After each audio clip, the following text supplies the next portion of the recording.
GM, Miguel, welcome back to Rebel Ants Radio. This is our video podcast where we kind of build in public on the Rebel Ants NFT project that you and I co-founded about 6 to 8 months ago.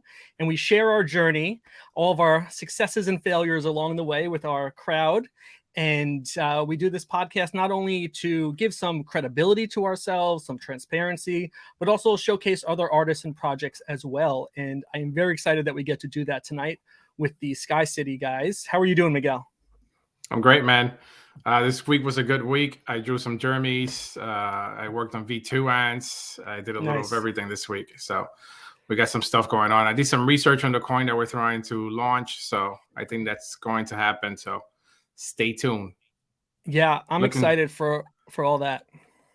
Yeah, very excited. Also very excited for the show today. I think this group of great talented people putting together this NFT, and I think that I'm just very excited to hear what they have to say about their project, and just looking forward to it. Yeah, absolutely. Before we welcome them to the stage, let's go through some housekeeping notes here. We invite everyone to head over to rebelants.io, where you can mint your very own Rebel Ant for 0.01. And 0.01, that's kind of gone up in value a little bit over the past few days. A lot of green in the crypto space. So green is good, up is good. And you can then follow along and support us in our journey here. And you can also head over to rebelants.io/shop and grab some sweet, sweet merch. Show your inner rebel to the rest of the world. And I just want to remind everyone that at some point tonight during the show, we will throw up a secret code that is your opportunity to redeem for a free Rebel Ant to be airdropped to you. So we'll flash a code, and you can head over to rebelants.io/proof to prove that you have been watching the show. Drop in the code, and the first 3 people to do so will win a free Rebel Ant airdrop to you. All gas is paid for. You're welcome. Miguel, are we ready to bring in our guests? I think we're ready. Let's bring them in. Sweet. Let's bring them in. We have the gentleman from Sky City NFT joining us. Let's welcome everyone. Tony, welcome. Shandon, welcome. Aaron, welcome. How are you guys doing? What's up, Kevin? Miguel, how's it going? Everything's great. It's a nice, beautiful Sunday evening here. Yeah, absolutely. Pleasure to have you with us. Shandon, how are you doing? I think he's delayed. Doing good, man. Just happy to be here. Good. And Aaron, how are you? Yeah, all well. Yeah, thanks for having us. Good. Well, I will ask everyone who's watching or listening to like and subscribe to whatever platform you're on, and feel free to drop a comment and let us know where you're joining us from. We are excited to have some people with us tonight. And before we get too deep into things, I think we need to start with our icebreaker. So tonight's icebreaker, what was the first CD or record you owned? Miguel, I'm going to throw it over to you, and then I'll answer to give these guys some time to think about it. Miguel, what was the first CD or record you owned? Can't believe you hit me first with that one. Yeah. I told you like 2 hours ago, so you better be ready. You know what? There was a group a long time ago called As Yet. I think that was the first legit CD that I purchased. Okay. I've never heard of that. Well, that's because you... Yeah, I know. Probably were listening to rock or something. Who knows? No, when you hear my first CD, you'll get a better understanding of what I was doing. I'm familiar with that group As Yet, but thank you. Well, my first CD was Jagged Little Pill by Alanis Morissette. I Have No Shame. Great album. And I think it's still a good album. I don't know. Tony, were you on that album? Was that yours? Oh, no, not that one. Not that one. I think I started after that. My first record didn't come out until 92. 91. Okay. 92. All right, very cool. So, Tony, what was the first record or CD that you owned? Okay. Yeah, mine was not a CD. It was a different format because it was a different era. Yeah, that's why I threw record in there. Yeah. And it actually wasn't even a 12-inch. It was a 45. Oh, my God. Right? Okay. So the first 45 I bought, I remember how much it cost. It was $1. I used my allowance, and I liked the record. I heard on the radio so much, but it was Brick House by Commodores. Nice. Brick House by Commodores. And that's, the style of the music that I produce and that I like. I love horns and I love drums. So good. Very nice. But I can tell you, To the first cassette that I purchased was NWA. That was Oh, the nice. first cassette. Straight That's out a of good Compton. one. Yeah. That's a good one. We've got Latin Knight joining us, who says "Boys to Men." I guess that's the name of the album. Cooley High Cooley Harmony. Harmony. Is that it? Cooley High Harmony. Okay, that's a good one. Thank you. Shandon, how about you? He might be a little frozen. Aaron, we'll hop over to you. See what you got. Yeah, so I mean, I'm thinking of like when I had my first car, and then we would go to the record shop. We were kind of like not our generation, but I think the first cassette that I purchased was the Talking Heads. It was like "This Must Be Nice. the Place" or something like that. Yeah. Yeah. So that's good memories. But yeah, it was for my car. But before that, I was like, just had the iPod and that type of thing. So I wasn't really buying CDs before that or cassettes. So it was like the car that made me buy all these. Yeah, very cool. Yeah, I remember my first iPod. I had a lot of music on there. I think I upgraded to like the max, and that was upgrading from like an MP3 player, which wasn't, like it was like the mini ones, like a mini disc player I had at some point, and then an MP3 player. So I enjoyed the progress of the iPod for sure. We've got Nubin Gear joining us saying Wu-Tang Forever cassette. Yeah, cassettes are the way to go for sure. And Shandon, I don't know if you're there with us. You freezing on us yet? You available? All right. You might want to back out. Probably is. Yeah, that's all good. We will see if he can rejoin. Yeah, we'll see if he can rejoin us. Good. All right. And we have Universal saying, I don't remember, probably a meditation album by Wayne Dwyer. Very cool. Good stuff. All right. So, gentlemen, we have you on tonight because you are in the process of putting out an NFT called Sky City NFT. So, Tony, can you give us an overview of what is Sky City and what have you already done so far with the project and where's it going?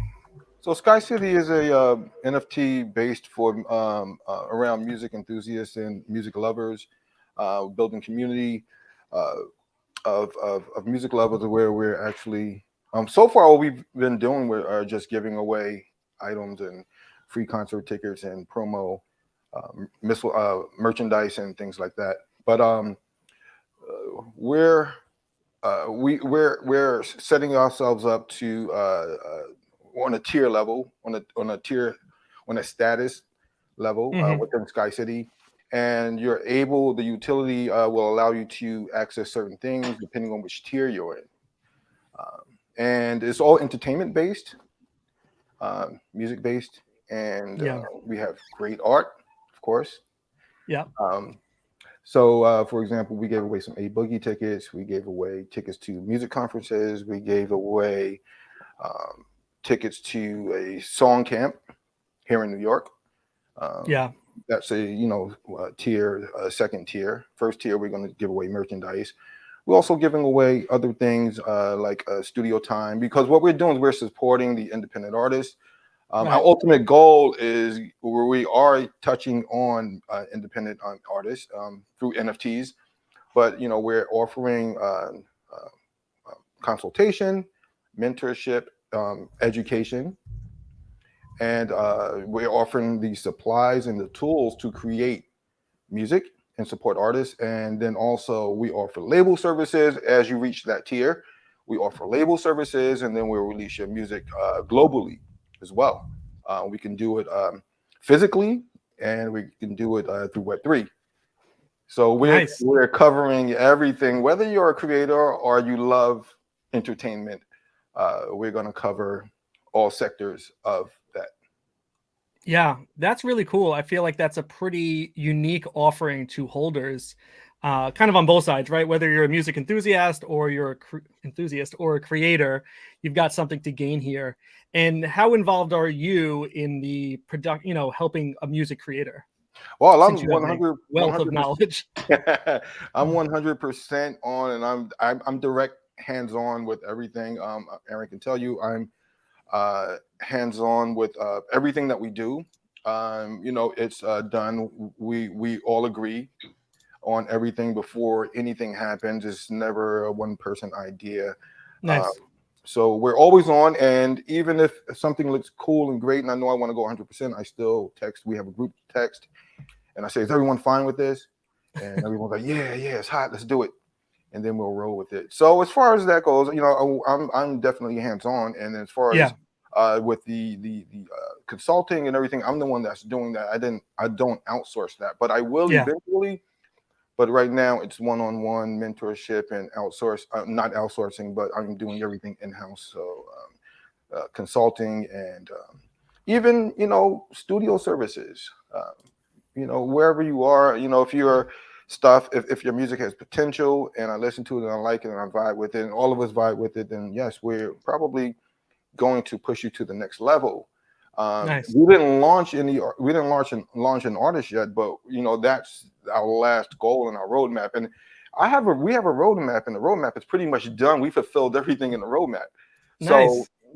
So it's kind of cool when you look at it. Like this is what we're offering, but not only what we're offering, this is what we accomplished already. And we're gonna show that to everyone.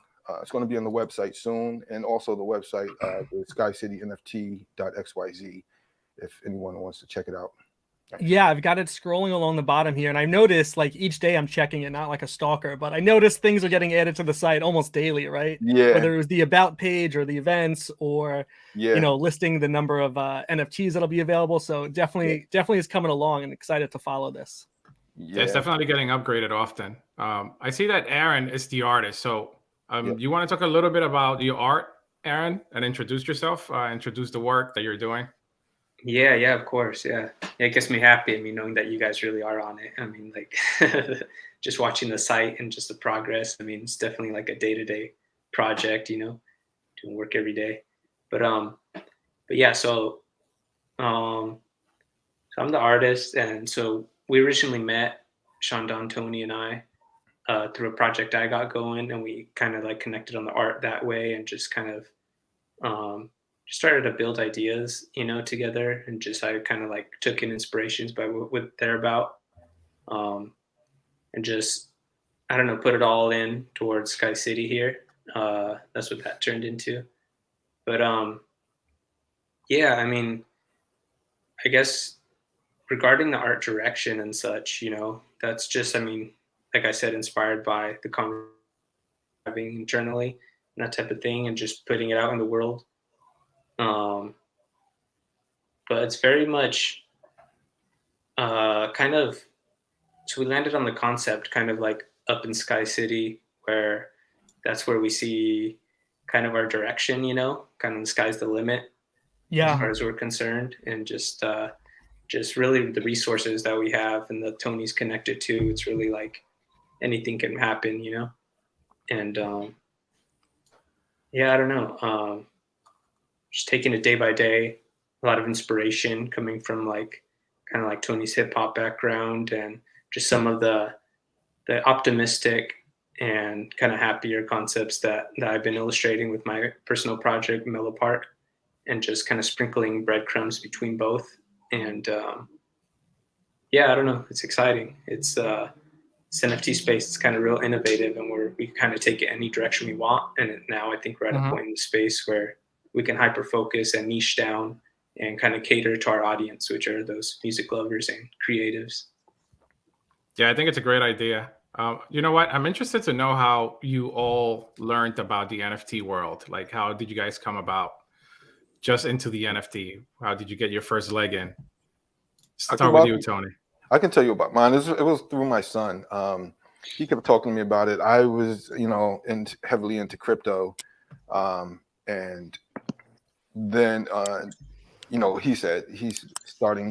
He's working. He's waiting for a drop or something. I forgot. we were supposed to do something. He said he had to stay home and wait for a drop or something. And I said, what's the drop? Yeah, that sounds familiar. So that's how it started. And I was like, all right, cool. And then he's talking about floor price.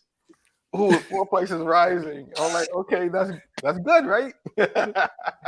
and then I really paid attention when he said, "Dad, I sold this thing for 3 ETH." Oh yeah, that's big. And I said, "Okay, so tell me more about it." Yeah, I could talk about it. So after that, then I started saying, but I knew about it. People were coming up to me talking about it. I, have a little background in blockchain and entrepreneurship. I'm an advocate for this, for implementing blockchain and entertainment. So I've been an advocate for a long time for that. So I have a little knowledge about how blockchain works, but not about the NFT world. So I was getting approached by NFTs, and I just said, you know what? No, I'm not really into that as much. So after that, his interest in it, then I started showing interest, and I started following some of the people that he follow on Twitter, and then he said, "Oh, so Dad, you want to get this? You should get your get an NFT." I think that's how it came about, because I remember it took about a week, and I was like, "All right, let me think about it." And then I just jumped in. And I was like, all right, what's the hottest thing to buy? What should I get into? What community is great? He was like, Cryptoon Goons. He said, Cryptoon Goons, hot. He said, that's my profile pic. And then, you got to change your pic and everything. And I was like, all right, let me jump in. Jumped in, got some goons. I changed my profile pic for a little while. And it felt funny because I'm used to having my picture.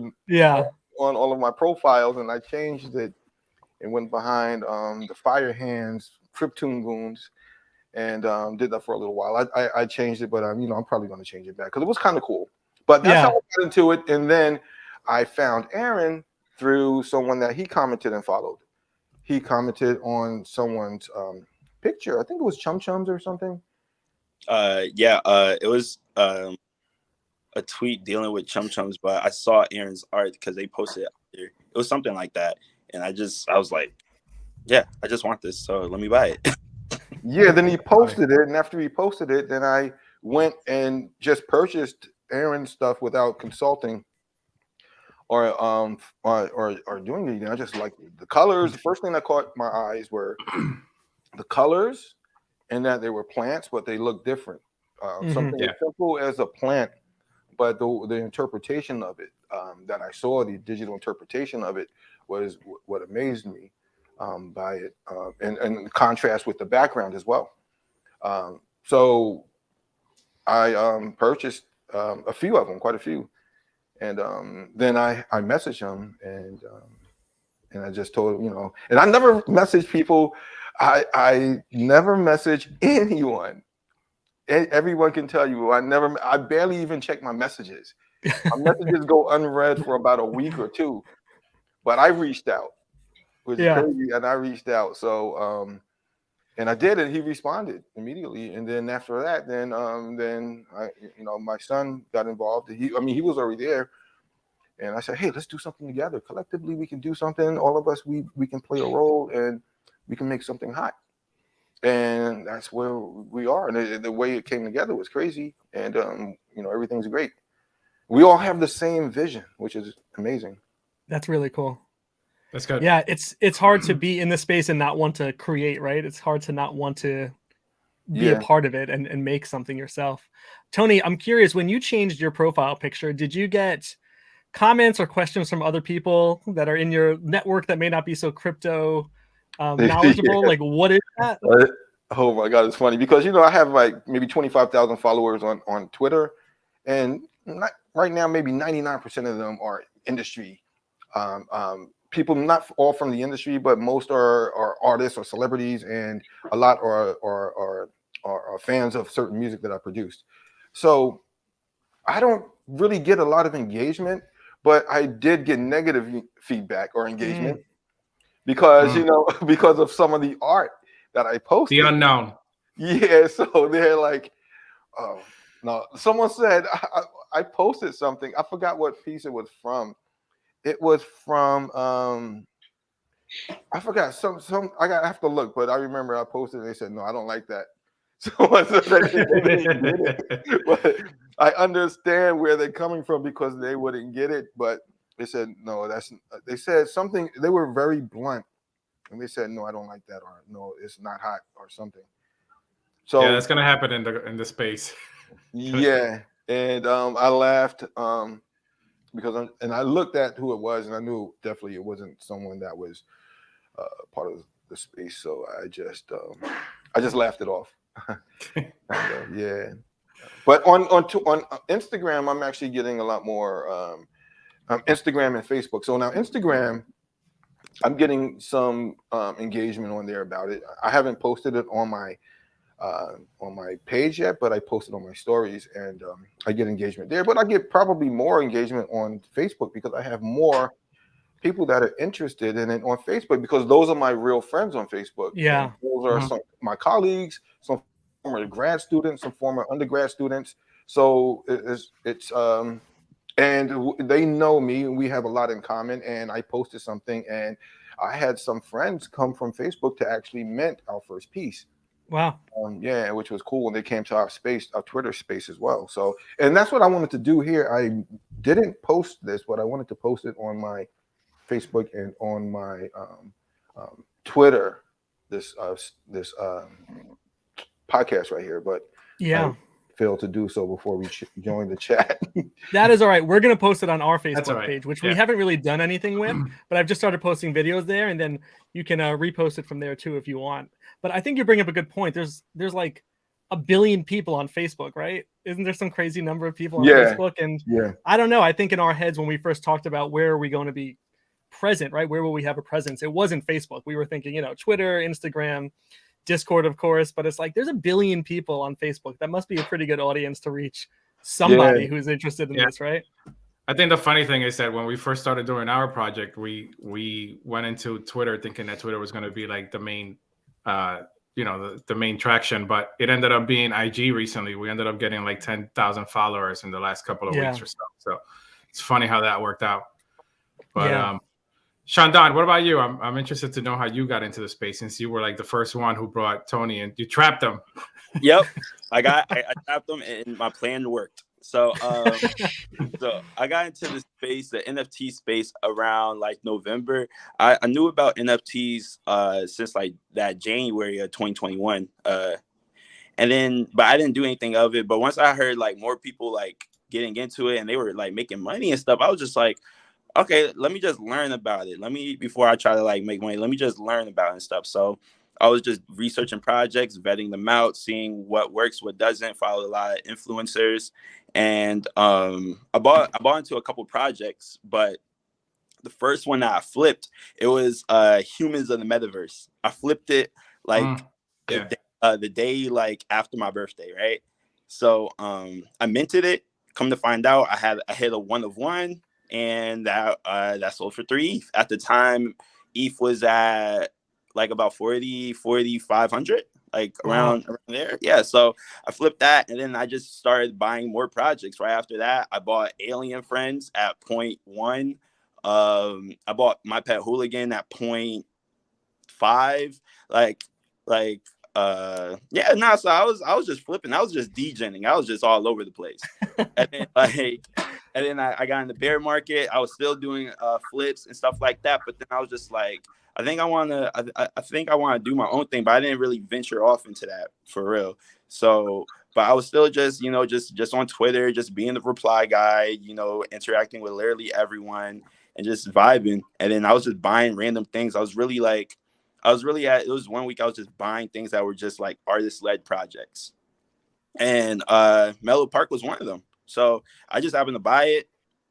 I thought nothing of it, posted it just like how I usually do, and just went on about my day. And then my dad, he saw my tweet.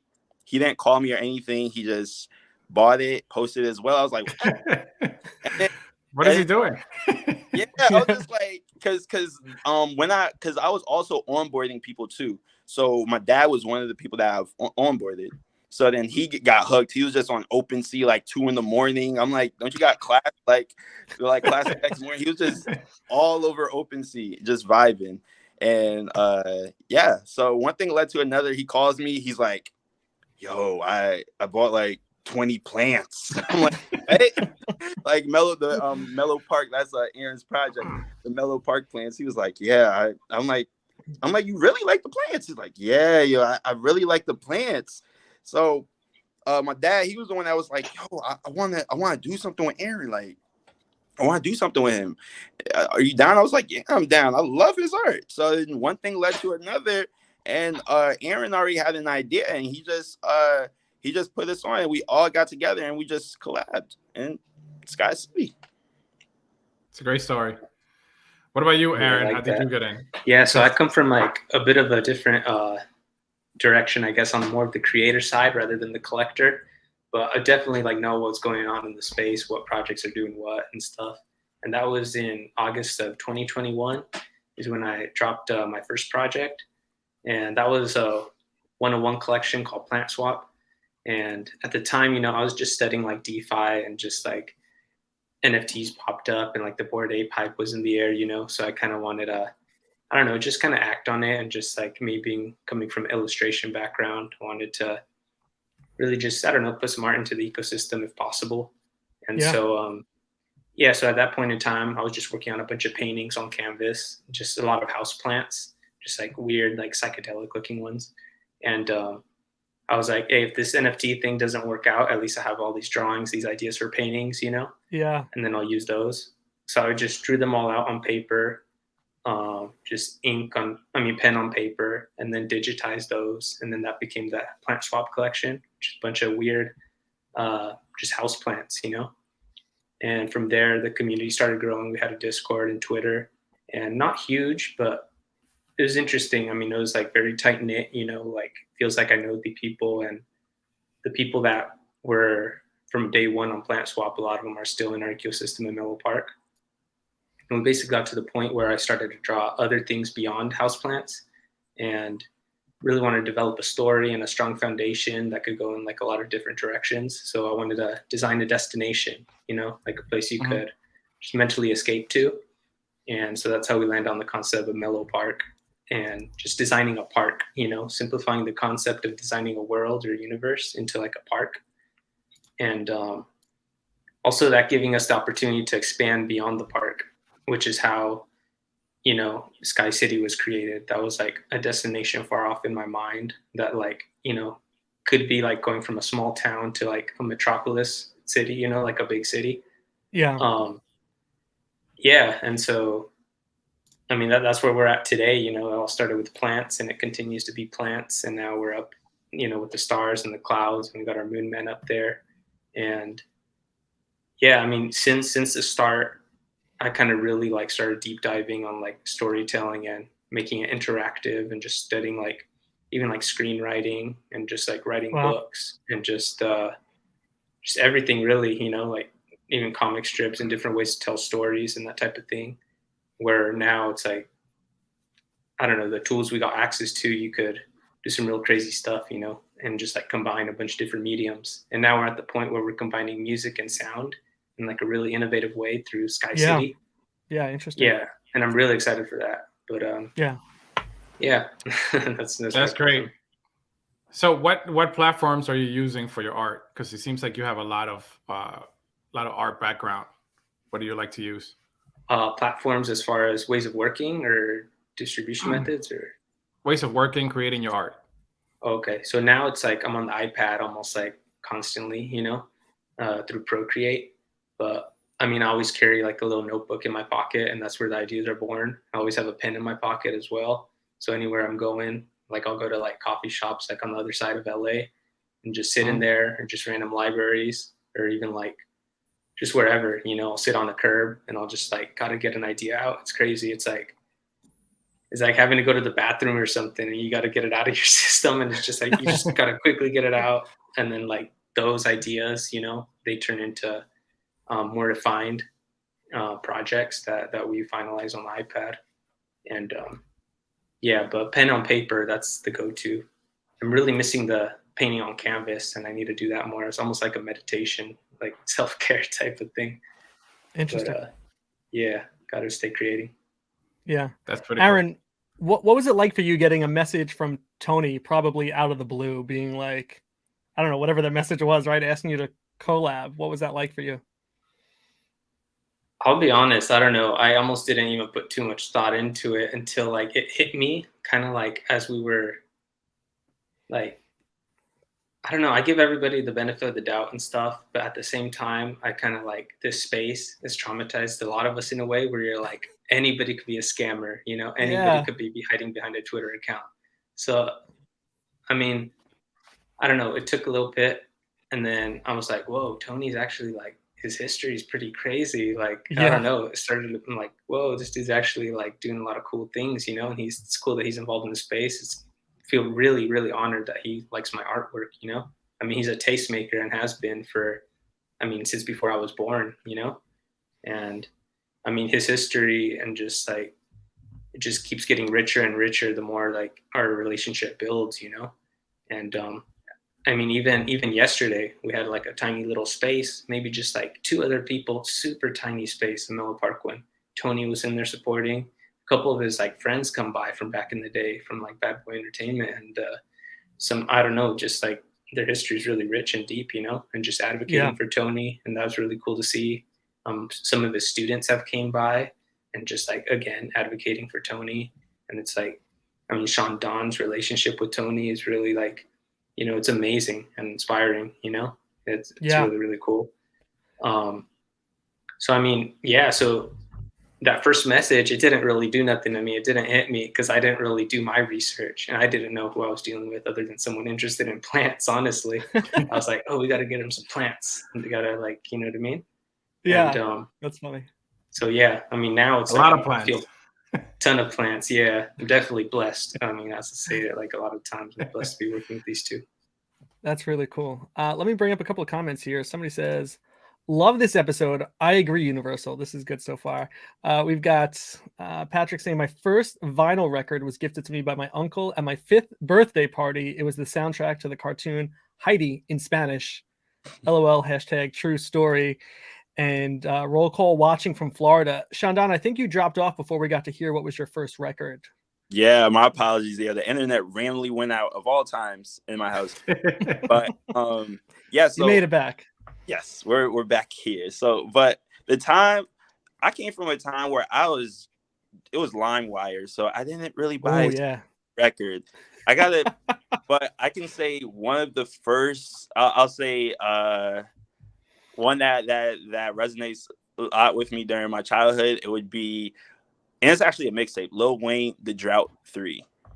Yeah, that was like one of the best mixtapes. So yeah, that's funny. The LimeWire thing is funny.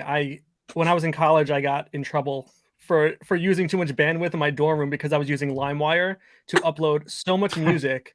I got a warning from the Recording Industry Association of America. Wow. I was violating, you know, all these laws, of course, and they reserve the right to sue me for millions of dollars per song. I think we were all getting that message.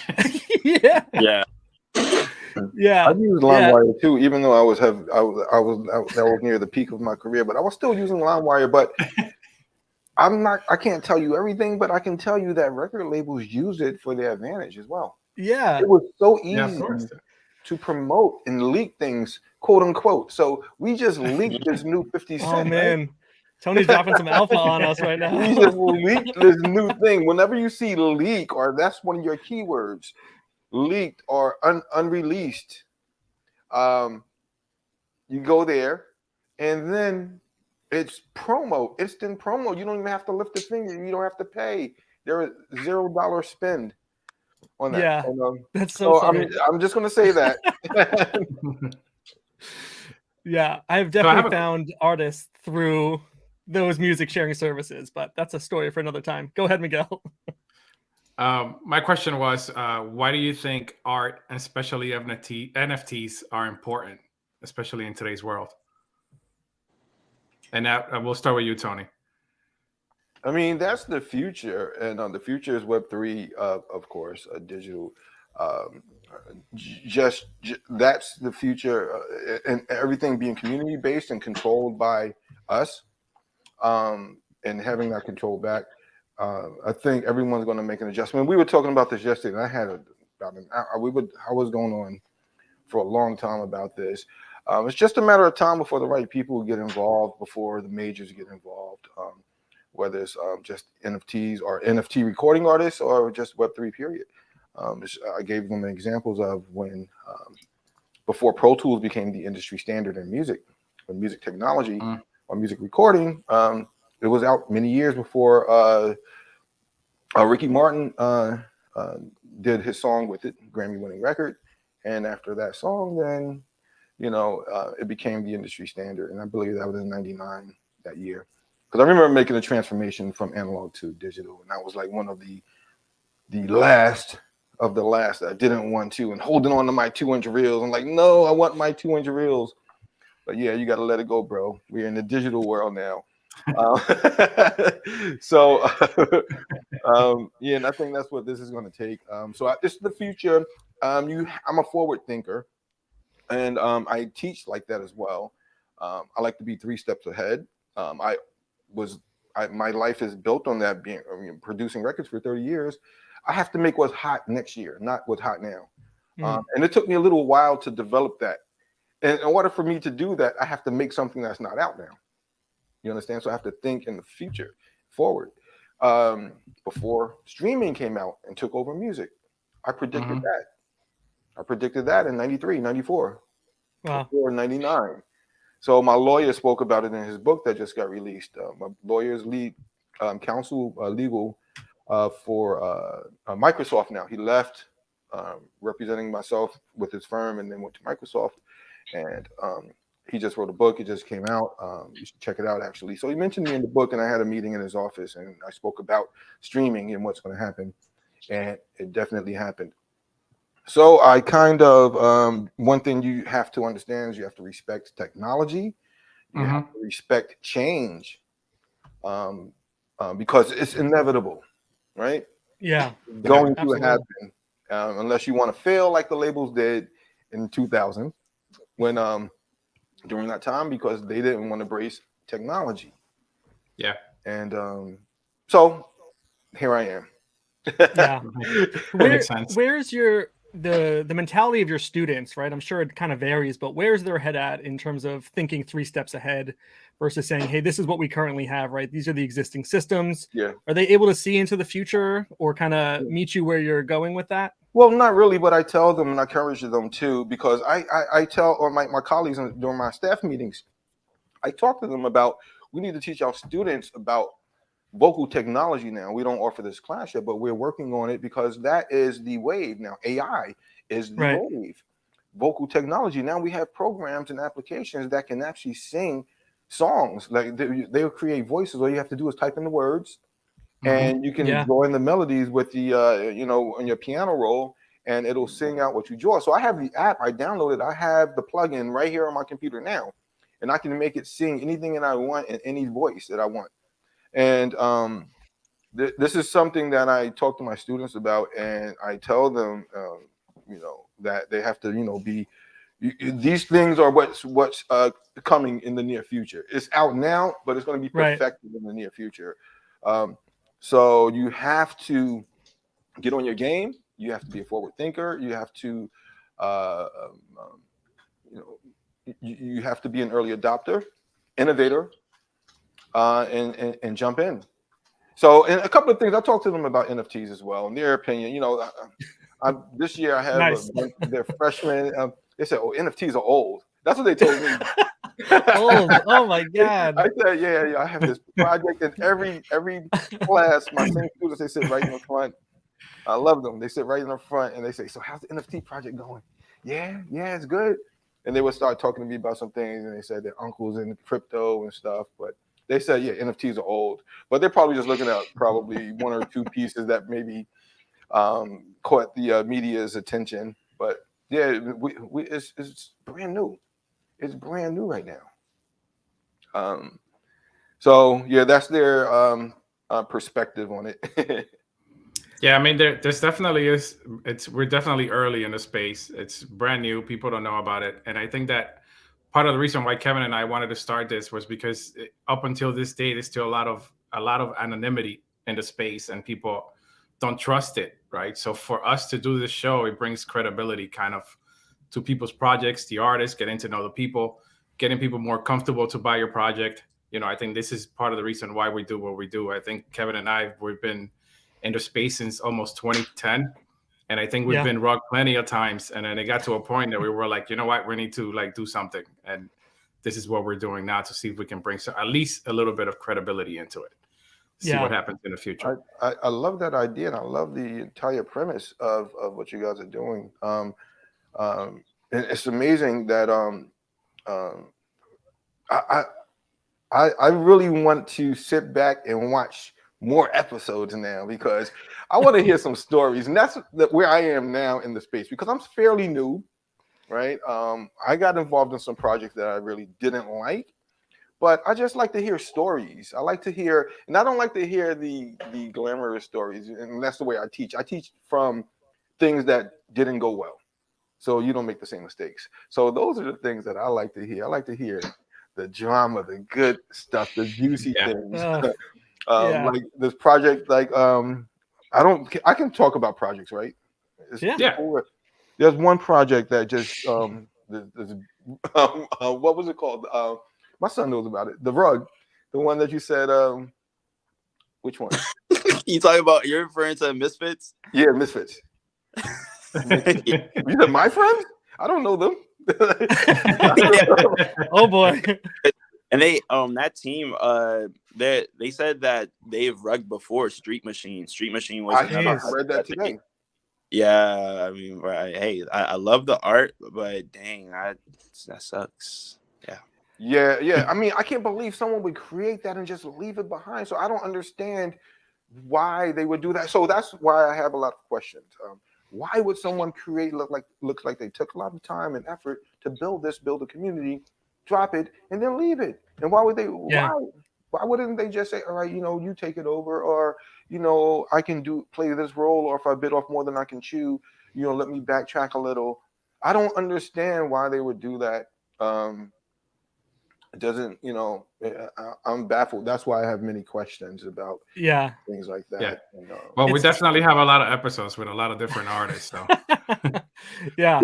Well, Tony, it's funny you talk about why would they rug, right? And I question that too sometimes, right? It's like, you could just sell this project. You obviously have enough interest that you've made some money off of it. So just sell the project, let someone else do it. But sort of what Shandon's saying, I've been in a situation where I've been rugged by people that you then find out, oh, they did this before, right? So clearly it's just this quick, easy way to make money. And I think, unfortunately, AI makes that even easier now, right? You could spin up 10,000 PFPs in minutes, drop it on OpenSea, and then rug. So it's not great for the space, and definitely have some battle scars, right? Tony, the way that you and I got connected to begin with was because I got rugged on the Black and White project, and then I saw you commented, and I said, "Oh, let me see what his story was," and that's why I messaged you. So, without the rug, we wouldn't be here together today. And the rug. Kevin is notorious for getting rugged. Yeah. So I was, it's more about not what they post. I'm there for the comments, right? So I was there for the comments, and I'm like reading everything, and I'm commenting back and reading and commenting, and I'm just like, wow. Because I told you the story briefly. I saw, jumped in, did my due diligence after, totally the wrong manner, but did my due diligence and said, no, wrong project, then sold. So I didn't gas fees, 4 pieces, because I wanted to do the thing. Their concept was great. I found afterwards in the comments that they stole that concept from someone else, and then they blocked the guy they stole it from. So and now I go there and check every day to see what's going on, and there's no best offer, nothing. People order this. It's just like I'm just waiting for OpenSea to just delete it or something. I don't even know what happens after this point. Yeah. It's funny because even when I was minting it, OpenSea is telling you this is not a verified project, right? They're trying to protect people like me from myself. And I'm like, I don't care. It's trending. I need it, right? What's $18? What's $9? And it's like, now I feel bad that I lost my 18 and my $9. I want it back. Especially when prices go way up. You're like, man, if I still had that, that'd be worth a lot more today. So I feel you. And I think, unfortunately, it's just part of the space just kind of learning from those mistakes and just talking about it, right? Helping or hoping other people don't get hurt, and just reminding people, do your own research. Yeah, you definitely have to. You have to research. And my son asked me. He criticizing my technique on purchasing NFTs. I remember he said, "So, Dad, what made you buy that?" He said, "Well, why do you think that's a good project? Not that project in particular, but just any project." When I say, "Well, I like this," and I said, "Yeah, so I know some things. I look at how many the percentage listed. I look at how many different unique holders there are. Yep. I understand analytics and metrics." So I know a little something, but I don't really know about the community much. But I know what numbers to look for and what numbers to stay away from. Cap, There you go. Beanbag Friends, that was a great play, by the way. Oh, Beanbag, I bought a bunch of them at the very beginning, and it didn't really take long. And then they did that. They got acquired by. Who did they get acquired by? I forgot. I think it's the I think it was Hello Nip or something like that. I forgot. Nippy. Yeah, Meet Nippy. Yeah, they got acquired, the team behind Meet Nippy and stuff. So, I mean, that was bullish news. People just did their thing. I woke up one morning and I didn't go to their Twitter or anything, but I woke up one morning and just saw the floor price just going crazy. I was like, wow, what's going on? I hit him and I said, what's going on? He said, I don't know. And he looked it up real quick and said, oh, they just got acquired.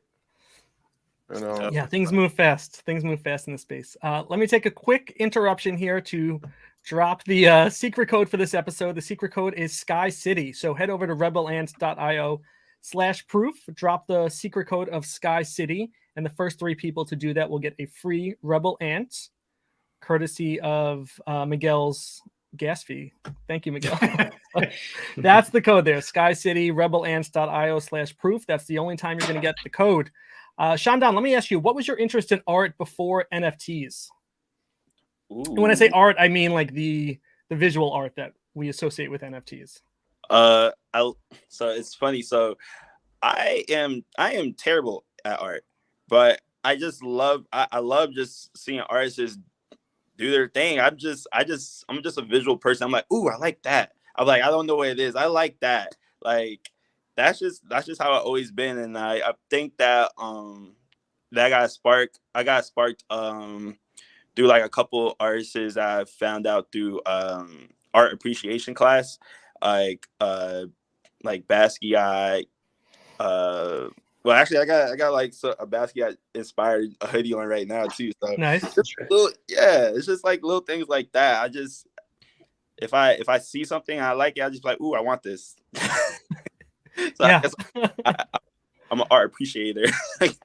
Yeah. Hey, Shandan, we have art. We have art too. You know what I mean? Yeah, we got art. If you're interested, I got right here. Just hit our merch store. Oh, I like those. I like that.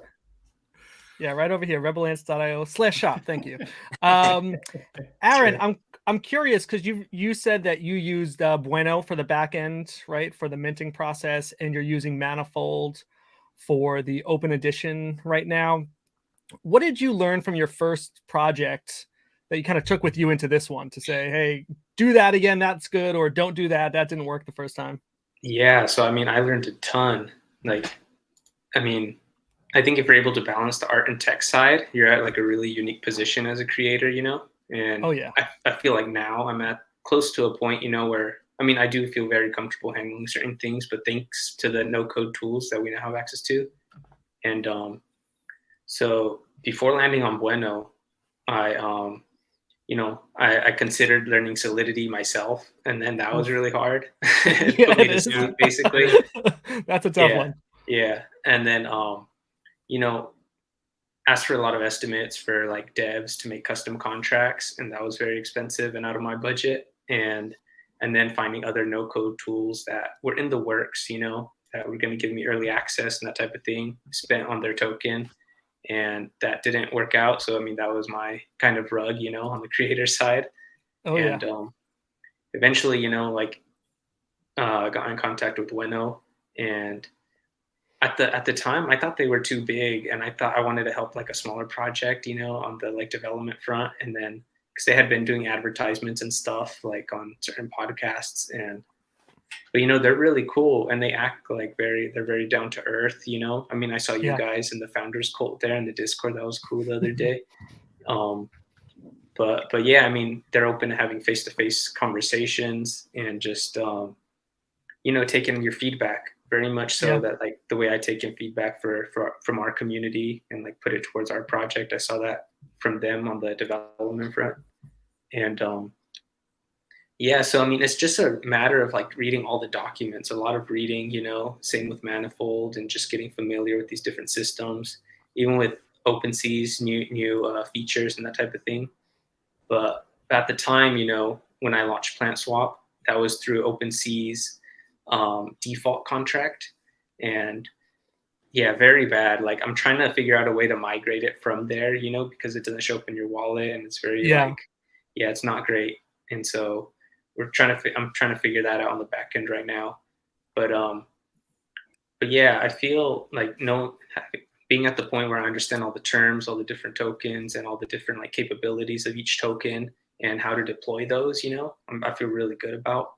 And because it also helps on the storytelling side, Right. say you want to put out an edition that's very different from like a unique piece. So you want to go 1155 rather than 721.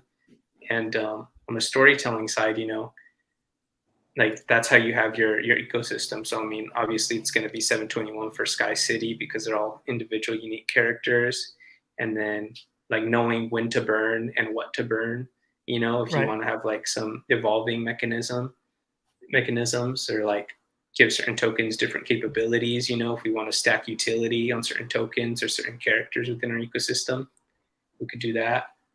But yeah, I think like kind of being able to know, what tools to use, like whether to use like, I don't know, it's almost knowing like an Allen wrench or like, or like a Phillips or something, or like, I don't know, like different toolkit, Yeah, for sure. Yeah. Absolutely. Let me bring up this open edition that you have right now, this Sky Jam. Can anyone talk about what this is besides really cool artwork? Yeah, but we'll let Aaron or Shandon. Yeah. So Sky Jam, it's a piece we wanted to put out kind of immediately. We're still like developing our community and that type of thing. And like Tony's been saying, like we've been giving away tickets and different things, different access, and we want to find a way to figure out who to prioritize. Who's in our community, who's supporting on the very first day, before our full collection drops. So these are small opportunities for the community to kind of get in our ecosystem at a super low price point. The first drop, Sky Bistro, which was like a food and like cooking inspired piece, that was free. And it also ties into Tony's background being like a chef and like always eating good. And yeah, so we want to drop something that was more music oriented at the same time now for like not for free this time, but low enough to be like, so it's like really accessible to everybody. But yeah, this is how we're starting up our community and that type of thing right before we drop Sky City. Yeah, we're only minting this the Sky Jam until Tuesday morning, right? So it's only available for another day, I believe. Yeah, another couple of days. I put the link in the comments here, and we'll put it in the description of the video so people get a chance to go get it. It's 0.005 ETH, which is like $10 right now. So I think not financial advice, but I'm going to get one, and maybe you should get one too if you're listening or watching, because I think this is a good point to get into your ecosystem. Who can maybe Tony, you can tell me, or Aaron, there's going to be 4,444 tokens, right? Where did that number come from? How'd you decide that is the size of the project? Well, we can probably all chime in because we all have our different opinions on that. First, we always knew that we wanted to be somewhat exclusive and small, not too large. Because when we told people about the idea, they said, "What are you doing? About 50,000, 10,000?" I'm like, no. We're going to keep it small. So we were in the range of 2,000, 7,000. And as time progressed, we started narrowing that margin. I said around 4,000, whatever. They were the ones that said 4,444. Yeah. Okay. So Yeah. that- Okay. Yeah. I did. I mean, it's cool. It's a vibe. Four, It's your vibe. like, I was like, nah, not 4,000 or like not 5,000. Let's do 4,444. And I was like, drop mic. I was like, yeah. Right. It's a good number. It sounds good. I like it.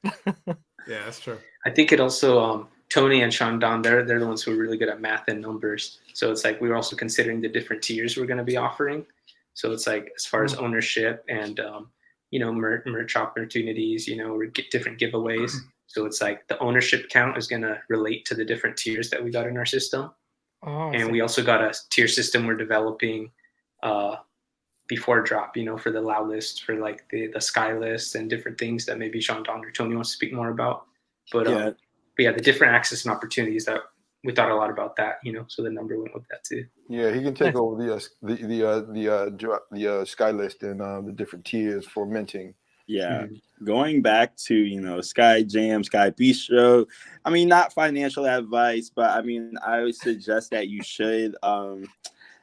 Yeah, I mean, it will offer future utility in our ecosystem, and we're going to show that with our tiers of minting. So we have our Sky list, and we have our Sky drop list, and then we have the Sky high list. So Sky list is they're all going to be less expensive than the public mint price, but Sky list will be like the most expensive but least expensive one, if you know what I'm saying. Like there's tiered, so Sky high list is the least expensive one.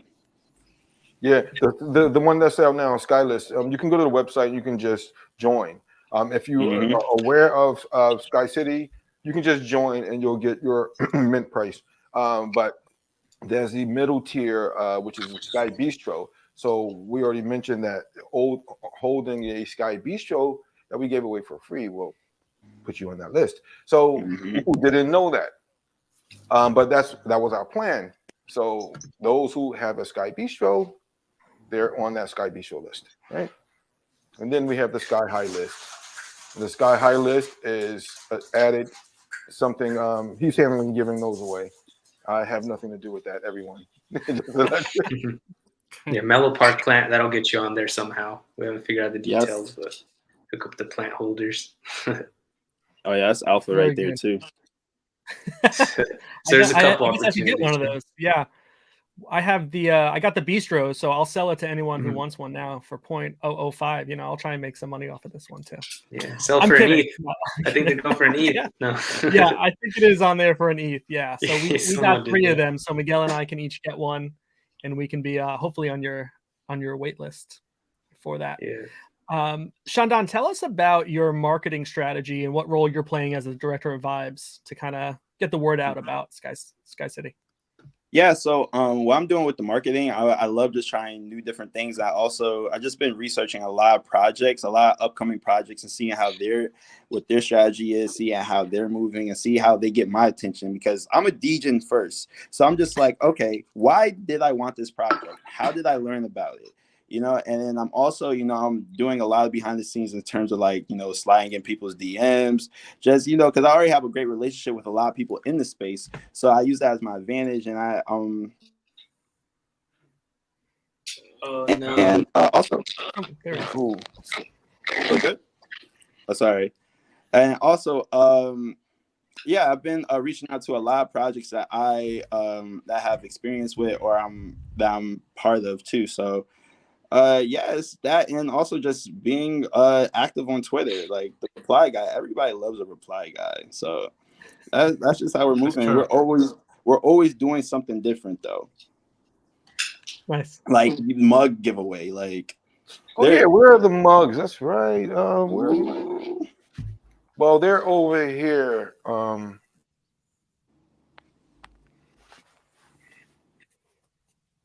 Yeah, I think those giveaways are real unique, and I think one thing we didn't touch on is that a lot of our, like, I think what Tony meant by our roadmap is complete. It's like we got giveaways, concert tickets, merch giveaways, Like we got the Sky Yeah. City mug up there, Ooh. and those There we things go. are being distributed, you know, and we're gonna be continue to be distributed, and just, I mean, build on top of that, just more utility and access, just a lot of giving, you know.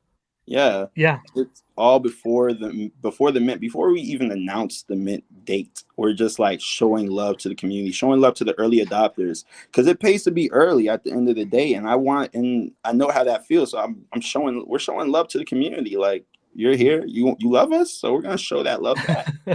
That's I all think about, just showing love. want to Love quickly it. include the consulting part too. I mean, in the Twitter spaces, like Tony always dropping knowledge, you know, and the people who are like, I mean, making music on their own and that type of thing, like they're soaking up the knowledge, you know, and they're like real grateful and like, you know, hoping to attract the right people. But I mean, yeah, just giving and giving. What do you guys feel is the ultimate goal of your project? Yeah. The ultimate goal is to provide. We want to place one community where entertainers or aspiring artists can actually release their art to the world and get the support and the direction, but still maintain ownership or retain ownership, and also just being a part of a community that loves entertainment. That's what we can offer. We can offer education, we can offer entertainment, and we can offer guidance for in order, you know, for you to fulfill your aspirations in the creative world. I think just doing that is just great. It's very noble, and it feels satisfying knowing that you're changing lives ultimately.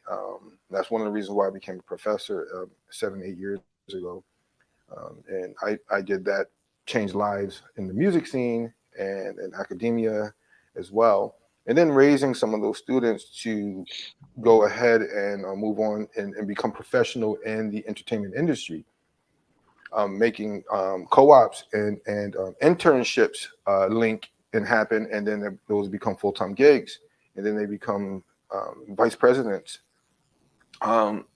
So that happens a lot, very often, and I think we're going to achieve the same thing here in this space. So cool. Yeah, I think NFTs are definitely a way to do obviously a lot. For me in particular, I think NFTs gives people a voice, right? Not just in the art industry, but like you said, in the music industry, and who knows where else it can take us in the future. You know, I think that NFTs is just where we are now. It's just the base. We're still at the bottom of what the future is going to be for this. And, you know, we're also early in that. I think that now that we're building this, especially with the ideas that you guys are doing too, I think it's just an incredible thing. And it's another base, you know, that's being put down as a platform, and see what else we can come up with in the future. I think NFTs are great. Yes, thank you. And I have one last question. I have a question, just an overall question of probably everyone. I think my son knows what's on my mind. I spoke to Aaron about it yesterday, but what's going on with these gas fees? How do we get around? Yo, here we go. How do we get around it? And I had something happen multiple times, and it just made me so mad. And I just like closed my computer. So I'll share it, but I know you have stories too. When you let me tell you, a failed transaction and you still lose your money. Oof. Oh yeah. It hurts. You want to punch the screen, and you're like, "Why? Can I call an 800 number or something?" Nope. No customer service No. there. That's the only part I do not like. That's the only part I do not like. It's Yeah. still worse during a hyped mint too. Right. You're gonna lose money. Yeah. Yeah. It's interesting because there's other, you know, there's L2 platforms out there that either have much lower gas fees or almost none, but they don't have the same crowd or following or support as Ethereum does. So I think until some of those platforms have a bigger attraction to get people onto their platforms, we're going to keep facing these gas fees. And the gas fees are better now than they were a year and a half ago, right? I remember paying $100 in gas fees Yeah. for an NFT, thinking, all right, if it's under $100, that's a pretty good deal, right? I can't just sit here and wait forever. But now it's like, oh, $10? I don't think so. Right? Like, so, you know, it keeps going. It's relative, but I agree with you. It's a pain in the butt, and it just loses money from the ecosystem that I would rather spend that much money buying another NFT, supporting another project. Yeah, I mean, and that's where I get puzzled at, and I'm like, I love everything else, but I don't like that. Changing something. We need to figure something out. I'm quite sure we can. I agree. Something. Yeah, let's put our feet down. We got a comment here from Patrick for Tony. I think for your students, they're saying, how do you introduce the students, to the industry? Which entry-level jobs, what established relationships do you currently have, which you leverage on behalf of your students? Well, I introduced them on an intern level. Everyone in the industry, you have to start as an intern, of course, because you don't really have to have a certain set of skills to be in the industry. You just have to be the type of person that's willing to learn those skills, and the only way you're really going to learn it is by doing. And I always tell my students to be a people person, be likable. They don't expect you to understand everything, and go to your interview and just be likable and be easy to work with. That's it. Do not be difficult. Do not be a difficult person, right? So they get the job, and after about 90 days of interning, they're offered full-time positions, and then they take the positions, and then they get promoted. So you're always going to move up if you're ambitious, and if you have long-term goals. You're always going to move up in the industry. You're never going to be at an entry level forever, and I'm confident in saying that you will not stay at the same level for more than a year, 2 years.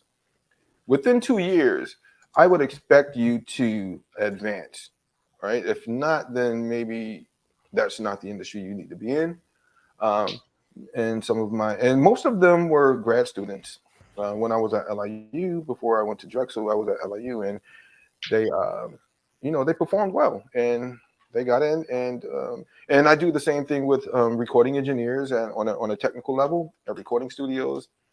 The turnaround rate is a lot larger than the actual business side, because the studio is a lot more demanding, believe it or not, because you're doing longer hours, and you have to deal with a lot of different personalities, and you have to work directly with the artist, but on a different level.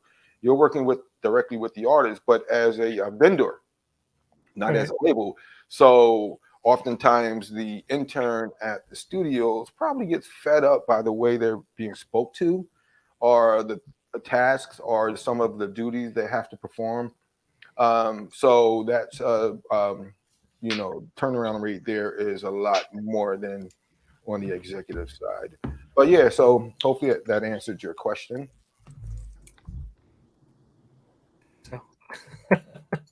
Good stuff. Well, listen, I think we're coming up on that point. We're a little bit over the hour that we asked of your time, so we want to respect that. And just thank you so much for being here. Tony, where can people find you online?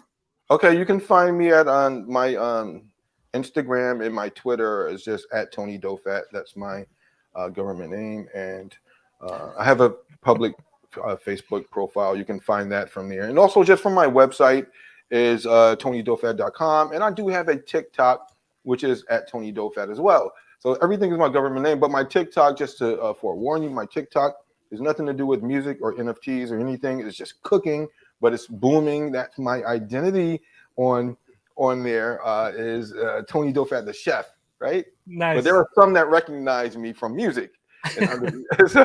But yeah, so I have like 90,000 followers over there. Wow. Just from cooking and making great meals and recipes. So you can check that out. Last night I made some delicious spinach manicotti.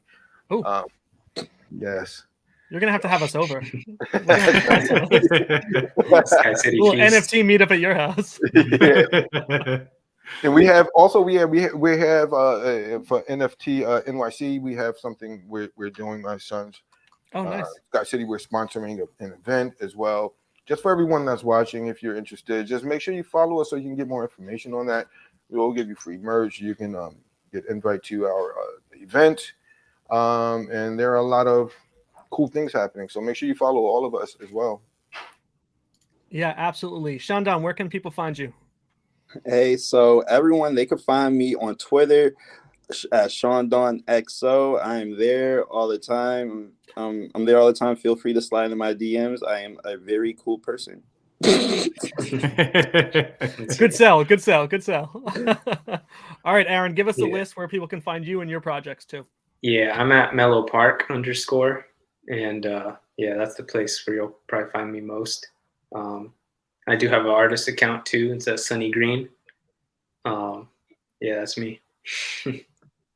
Yeah, perfect. What is the logic behind that name, Sunny Green? Are you allowed to share that? Yeah, no one's asked that, but for sure put a lot of thought into it.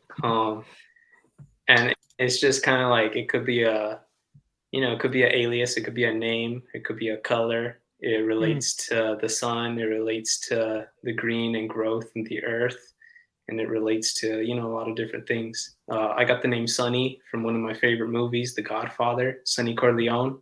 Nice. And Green, my girlfriend and I, we watch a lot of Friends, so Rachel Green. So I merge those two together, and green also being one of my favorite colors.